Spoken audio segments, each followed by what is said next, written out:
صبر کرو وہاں بھی جہاں صبر کرنا مشکل لگے، اور توکل رکھو اللہ پہ۔ پھر دیکھو اللہ تمہارے لیے کیسے بند دروازے کھولتا ہے، کیسے ناممکن کو ممکن بناتا ہے تمہارے لیے۔ بے شک اللہ صبر کرنے والوں کے ساتھ ہے۔ یوسف جانتے تھے کہ دروازے بند ہیں، پھر بھی وہ بند دروازے کی طرف دوڑ پڑے تھے، اور خدا نے ایک ایک کر کے سارے دروازے کھول دیے۔ کبھی اگر لگے کہ تمہارے لیے بھی سارے دروازے بند ہیں، تو جان لو کہ تمہارا اور یوسف کا اللہ ایک ہی ہے۔ اور کیا آپ جانتے ہیں کہ دنیا کی سب سے خوبصورت چیز صبر ہے؟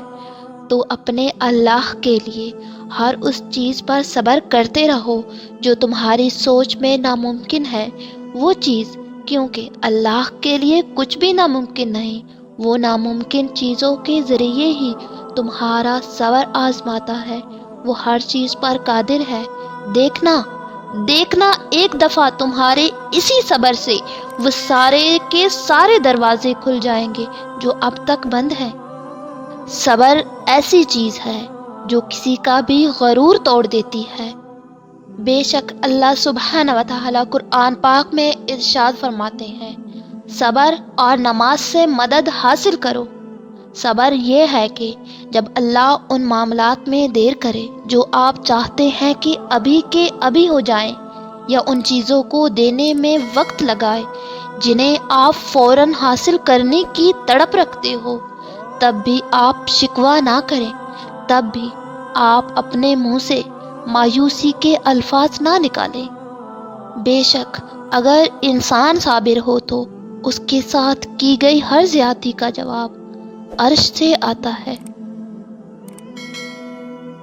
جب منزل تک پہنچنے کی تمام راہیں بند نظر آئیں، تب بھی یاد رکھنا کہ ایک راہ ایسی ہے جو اب بھی تمہارے لیے کھلی ہے۔ جب کوئی بھی شخص تمہارے ساتھ چلنے پر آمادہ نہ ہو، تب بھی توکل رکھنا کہ وہ جو شہرک سے بھی زیادہ قریب ہے، وہ آج بھی تمہارا منتظر ہے۔ توکل کے دو مرحلے ہوتے ہیں، ایک وہ جب اس بات کا یقین ہوتا ہے کہ جو مانگا ہے وہ مل جائے گا، اور دوسرا وہ جب اس بات کا یقین ہوتا ہے کہ جو مانگا ہے وہ نہ بھی ملا تو اس میں کوئی نہ کوئی بہتری ضرور ہوگی۔ جب ہمارا توکل اتنا مضبوط ہو جائے کہ جس کے آگے ہم نے ہاتھ پھیلائے ہیں وہ کبھی کوئی دعا رد نہیں کرتا، تب ہوتے ہیں معجزے۔ تم بس اپنے معجزوں کا انتظار کرو۔ قرآن پاک میں اللہ سبحانہ و تعالیٰ ارشاد فرماتا ہے، جو تیرا نصیب ہے تجھے ضرور ملے گا، چاہے 2 پہاڑوں کے نیچے ہی کیوں نہ ہو، اور جو تیرے نصیب میں نہیں تجھے کہیں نہیں ملے گا، چاہے 2 ہونٹوں کے درمیان ہی کیوں نہ ہو۔ 3 عبادات آپ کا مقدر بدل سکتی ہیں: کلمہ طیبہ کا ورد، استغفر اللہ کی کثرت، درود و سلام کی کثرت۔